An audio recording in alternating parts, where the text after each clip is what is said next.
Teksa sezoni turistik ka nisur zyrtarisht prej një muaj, turizmi në Lezhë ka një rritje. Sipas të dhënave zyrtare, gjatë këtij muaji numri i vizitorëve dhe turistëve është 15% më i lartë krahasuar me të njëjtën periudhë të vitit të kaluar. Përveç pushuesve shqiptar dhe atyre nga Kosova, zonat turistike të Shëngjinit dhe Talës po frekuentohen gjithnjë më shumë edhe nga turistë huaj, të cilët përbëjnë rreth 20% të totalit të vizitorëve të kësaj periudhe. Kjo tregon që rritja e shumë shërbimeve, trajnimi i personelit më i mirë, oferta, promocionit që po i bëhet Lezhës, kontaktet panajiret, bashkëpunimet me agjensitë turistike, si kombëtare dhe si ndërkombëtare, po sjellin turist.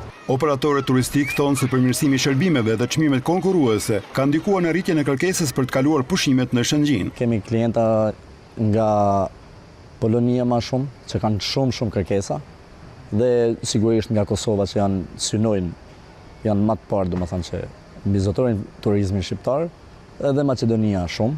Përveç çekëve dhe polakëve, domethënë veri që ka gjerman, ka popujt e veriut, ka nga gjithë bota, pothuajse vizitor, domethënë sidomos janë prirur ndrejt zonave sikur është Laguna e Vajinit ose evente natyrore që është Rana e Hedhun. Sezoni turistik në Shëngjin pritet të arrijë kulmin gjatë muajve korrik dhe gusht. Numri i rezervimeve mbetet i lartë, duke konfirmuar interesin në rritje për këtë zonë, e cila po konsolidohet si një nga destinacionet turistike më të kërkuara të rajonit.